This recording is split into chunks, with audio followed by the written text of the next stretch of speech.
오늘 이 시간 진짜 전략 유진투자증권 여의도 영업부의 강영현 부장과 함께합니다. 어서 오세요. 안녕하세요. 네.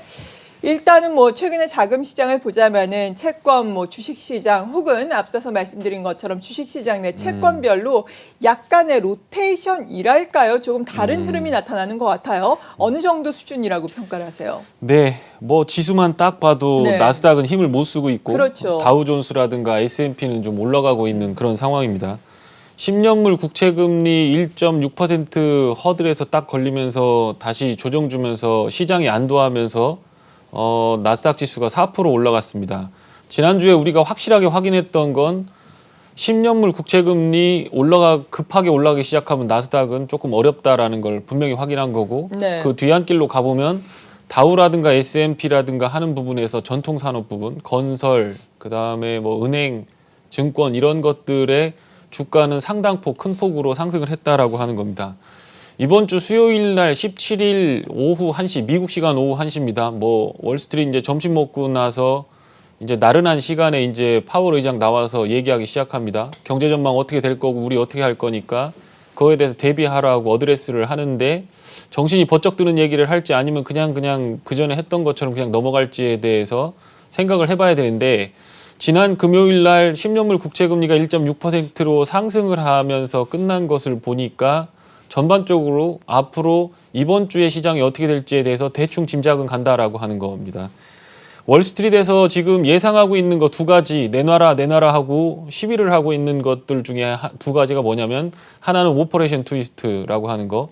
장기 국채 계속 사주면서 유동성을 공급하고 단기 국채를 장기 국채 살려면 돈이 있어야 되니까 추가적으로 돈을 찍어내서 윤전기를 돌려갖고 바깥으로 밀어내는 거 물가 부담이 있으니까 단기 국채를 계속 팔아서 단기 국채 판 돈을 가지고 장기 국채를 사주면서 실제로 나오는 돈 들어가는 돈은 없이 장단기 금리 차를 좀 조절해 달라라고 하는 거가 하나 있고 네. 일드 커브 컨트롤이라고 하는 건데 그거는 하여튼 어쨌든 단기 금리보다는 장기 금리가 높습니다. 그래서 이렇게 포물선을 그리면서 장단기 금리 차의 포물선이 그려지는 건데 그 두 가지 중에 하나를 해라라고 하는 겁니다.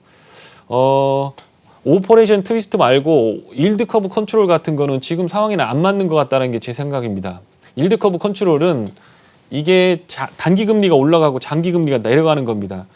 단기적인 경제 전망이 좋은 상황에서 단기 국채 금리가 올라가게 되는 거죠. 그렇게 되면서 단기 금리하고 장기 금리 차가 낮아지면서 이게 평평해진다라는 거예요. 장단기 금리 차가 없어지게 되면 그게 굉장히 위험해지는 겁니다. 단기 금리가 장기 금리보다 낮아지게 되면 그러면 금융 시장에서 문제가 생깁니다. 그러면 채권 시장에서 스텝이 꼬이면서 어떤 부분에서는 굉장히 큰 문제가 생길 수 있기 때문에 그런 상황에서 나오는 게 일드 커브 컨트롤입니다. 그러니까 그거는 실물 경제를 만지겠다라고 하는 조 바이든 정부에서 나올 게 아니라 금융 시장이 스텝이 꼬이게 될 때 거기서 직접적인 조작을 하는 거다라는 생각이 듭니다. 그런데 지금은 장기 금리가 지금 단기적으로 경제는 안 좋지만 장기적으로는 회복할 거다라고 하면서 단기적인 국채 금리는 낮은 상태를 유지하고 있지만 장기 국채 금리가 튀면서 발생하는 그런 지금 시장 상황이기 때문에 네.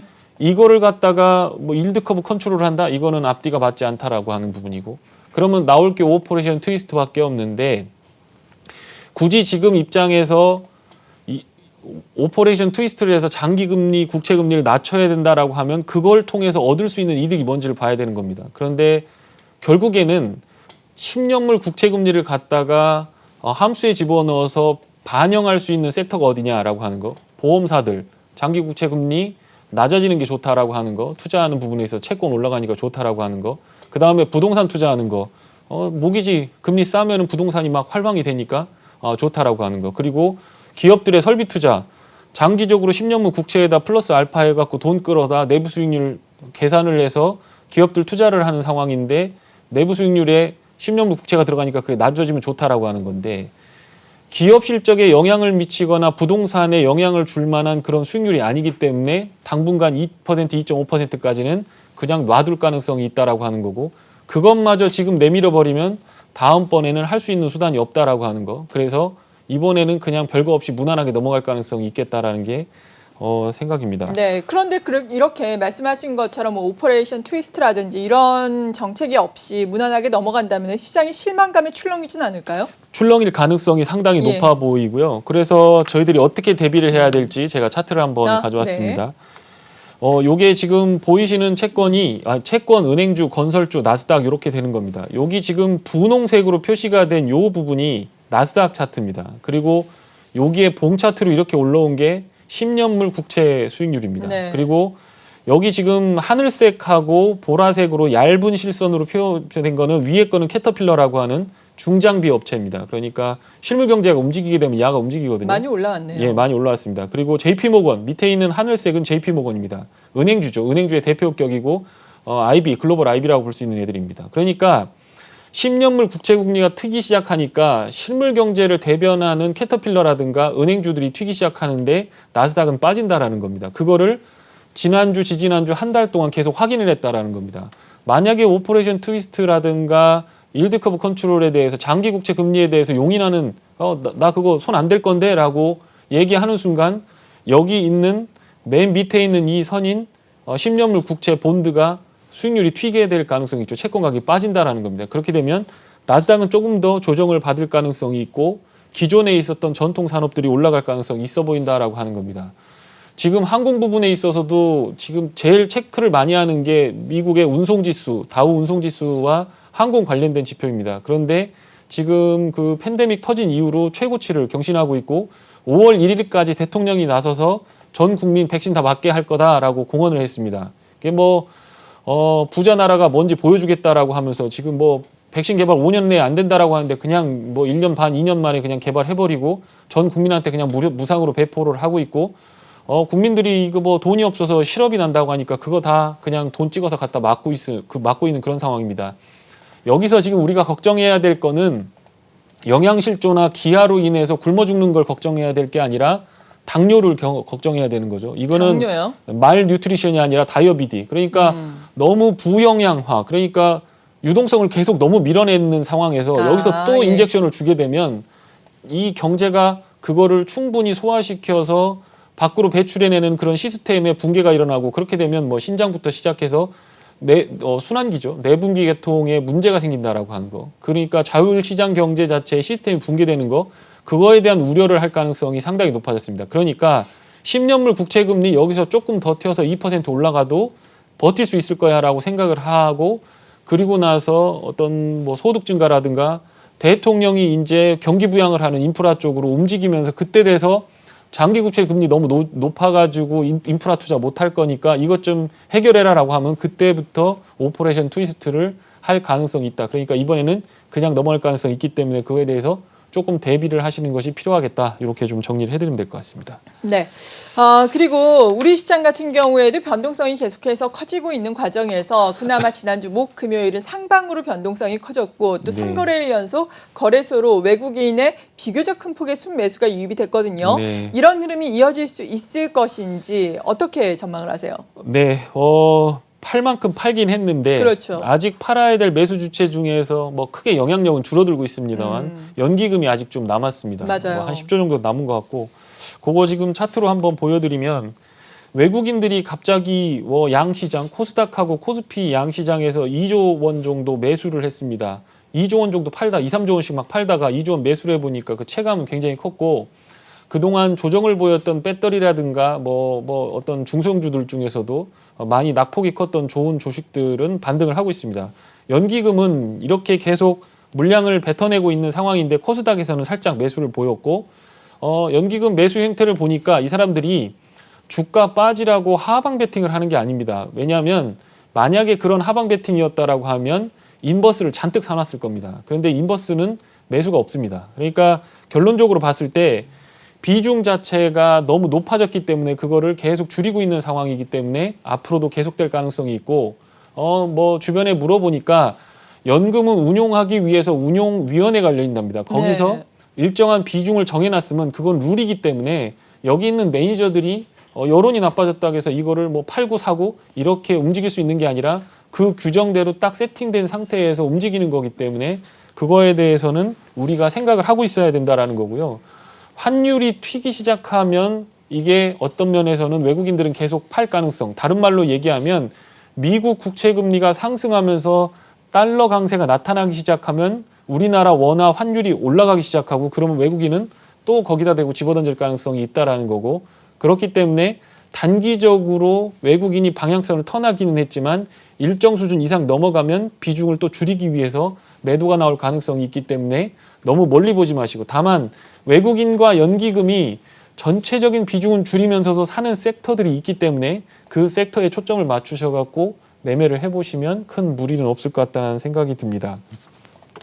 여기 지금 차트를 하나 보시면 네. 이게 ADR 지표입니다. 제가 시장을 해석하기 위해서 좀 많이 보는 거거든요. 이거는 통계적인 부분입니다. 그러니까 뭐 이게 절대적으로 맞다 틀리다는 게 아니고 75 정도 되면 이 정도 바닥에서 잡으면 어느 정도 사람들이 팔 사람들은 어느 정도 팔고 살 사람들은 또 매수 진입하면서 시장이 만들어집니다. 만약에 이 지표가 100을 넘어가지 못한다라고 한다면 매수세는 매도세한테 아직까지도 지고 있다라고 보시면 되겠고, 지금까지 상황으로 봤을 때는 매도세가 조금 더 30-40% 정도는 더 우월하게 올라오면 때리는 세력들이 더 많다라고 하는 거를 판단하시면서 대응을 해. 그러니까 올라가는 놈 막 쫓아가는 것보다는 폭락하는 날 밑에다 대놓고 사는 거가 조금 속이 편하실 수 있다라고 하는 거, 그거를 좀 정리해드리면 될 것 같고요.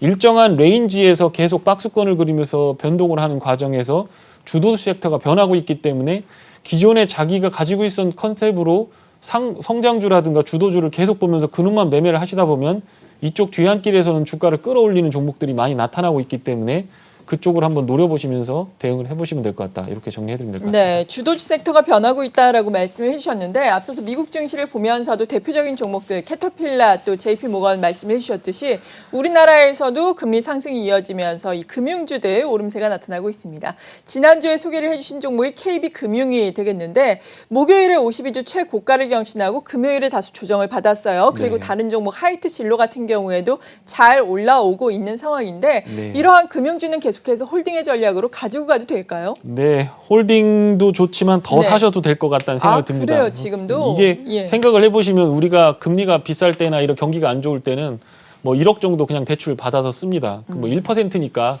신용대출 1% 그래봤자 연간 이자 뭐 100만 원밖에 안 된다고 예상을 해보죠. 기준금리 기준으로 한 겁니다. 뭐 실제로 은행 가면 2% 받겠지만, 그런데 집값도 올라가고 주식도 올라가고 하니까 땡길 수 있는 대로 다 돈을 땡긴 겁니다. 그러면 빚이 5억에서 10억까지 늘어납니다. 그런데 그게 1%이다가 2% 올라가면 뭐 1% 정도 올라가는 거 괜찮지 않아? 라고 생각하는데 실제 이제 금액을 생각해 보면 1억 원의 부채를 지고 100만 원 이자 내다가 2% 올라가는데 빚이 10억이다 라고 한다면 빚에 대한 이자 금액으로 내야 될 게 2천만 원입니다. 네. 그러니까 이자는 1%밖에 안 올랐지만 볼륨이 확 늘어나게 되면서 거기다 자산 가치를 투자해 놨는데 자산 가격이 그거보다 더 높은 수준으로 올라가면 월급 받아서 그냥 빚 갚으면서 자산 가치 올라가는 걸 누릴 수 있는 그런 상황이 그렇죠. 되겠지만, 부동산 정체돼 있고 박스권에 코스피에 갇혀 있고 미국 시장도 어떤 그거 돼 있고 채권으로 가기도 그렇고 갈 때는 비트코인밖에 없는데 빚내다가 거기다 그거 비트코인에도 넣을 사람은 없을 것 같고,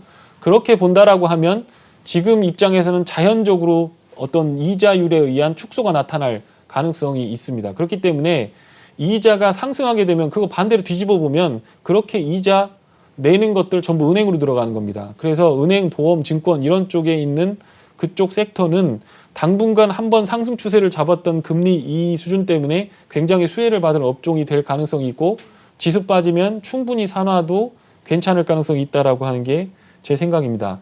어쨌든 백신 보급이 지금 의료진을 중심으로 아스트라제네카 뭐 있는 백신들이 화이자부터 시작해서 모더나 다 맞고 있습니다. 그런데 그게 결론적으로 성인 남성을 대상으로 경제활동 인구부터 계속해서 주입이 되고 백신을 맞게 되면서 락다운이 풀리게 되면 어쨌든 간에 가서 제일 먼저 하고 싶은 게 여행 가서 술 한잔 하고 싶은 거가 네. 될 가능성이 있기 때문에 그쪽을 한번 잘 살펴보시면 될 것 같고요. 건강기능식품 관련돼서 노바렉스 이런 것들, 그 다음에 콜마 B&H 이런 것들을 좀 잘 보셔야 될 것 같습니다. 공장 가동 잘 되고 있고 캐파 늘려놨고 했기 때문에 그런 쪽은 단기적으로는 섹시하지 않을 겁니다. 그런데 장기적으로 보면 차분히 올라가는 가능성이 있고요. 지지난주에 소개시켜드렸던 DY파워라든가 진성TC는 캐터필라, 주가 보시면 알겠지만 캐터필라만 있는 게 아니라 2위, 3위 미국 업체들이 전체적으로 다 주가가 스카이로켓팅을 하고 있습니다. 네, 그렇기 인프라 때문에 투자와 관련해서. 네, 어쨌든 광물 가격이라고 뭐 예를 들어서 구리라든가 석탄이라든가 뭐 원자재라든가 이런 것들 가격이 올라가게 되면 광물이라든가 유전이라든가 이런 것들을 팔려면 포크레인, 뭐 불도저 이런 것들 필요하죠. 그래서 원자재 가격이 올라가게 되면 중장비 업체들 수요가 좋아지고 또 부동산이 좋아져야 되는데 작년에 부동산, 미국 부동산 되게 활망이었습니다. 그러면서 인프라 투자가 더해진다고 하면 앞으로 2, 3년간 꾸준하게 이쪽 섹터를 끌어올릴 수 있고 그렇게 되면 캐터필러나 그 밑에 있는 하위 업체들이 10년 전부터 한 게 뭐냐.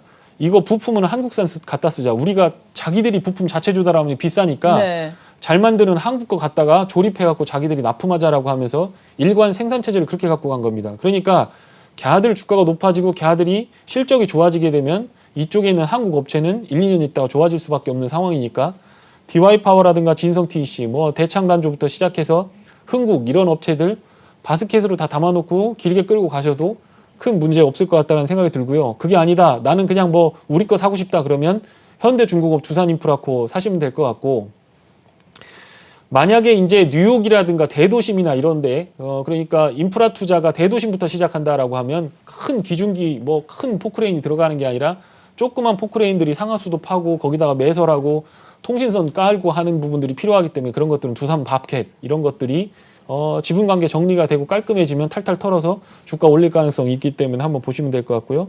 어쨌든 지금 입장에서 봤을 때는 바이오주가 빈집이고 이쪽의 섹터들이 조금 수급이 받쳐주고 있기 때문에 그쪽으로 로테이션을 조금 고려해 보시는 것도 나쁘지는 않을 것 같다. 이렇게 정리를 해드리면 될 것 같습니다. 네, 이번 주에 신규 관심 종목으로는 어떤 게 있나요? 네, 뭐 한화 시스템과 우리산업 요 두 가지를 말씀을 드리고 싶은데요. 많이 조정을 받았죠. 네, 조정을 많이 받았습니다. 어쨌든 한화 시스템 우리나라가 지금 방위 산업 쪽에서 또 우주 관련된 부분에서 굉장히 힘을 쏟고 있고 그거에 대한 가시적인 결과가 나오고 있고 이게 한화그룹의 주력 계열사입니다. SK하고 한화가 대기업 중에서 제일 많이 못 오른 곳이고 그쪽에서 앞으로 향후 성장성이 있는 우주산업 나라가 부자가 됐기 때문에 이제 더 이상 해먹을 게 없는 겁니다. 그러니까 결론적으로 하이테크로 가는 쪽에서 뒷바람을 받는 쪽으로 투자를 한다면 이건 몇 년 끌고 갈 수 있기 때문에 주가도 좀 조정을 보였고 그렇기 때문에 한번 보시면 될 것 같고요. 군수에서 민영으로 넘어오는 과정에서 조정을 보이는 이런 타이밍은 들어갈 만한 타이밍 같다라는 생각이 들고 우리 산업은 지금 전기차를 타보시면 알겠지만 고객들도 마찬가지고 전기차를 이렇게 타보신 분들은 전기차에 대한 만족도가 상당히 높습니다. 자율주행에다가 그렇죠. 전기차가 들어가면 이거 내연차에 비해서 너무나 편하다라고 하는 생각을 하고 있습니다. 그렇게 된다면 폭스바겐하고 현대차의 목표들이 상향이 되고 있는 상황에서 끌어당겨주게 되면 이쪽에 있는 부품 업체들 중에서 바뀌는 거, 기존의 내연기관에서 하던 거를 이쪽으로 바꾸면서 수혜를 받는 걸 찾아다 보면 만도라든가 모비스라든가 현대위아라든가 우리산업 같은 업체들은 주가가 빠질 때 차분히 받아놓으면 좋은 성과를 낼 수 있지 않을까 이렇게 좀 정리를 해드리면 될 것 같습니다. 네, 오늘 진짜 전략 여기까지 들어보겠습니다. 유진투자증권 여의도 영업부의 강영현 부장이었습니다. 고맙습니다. 고맙습니다.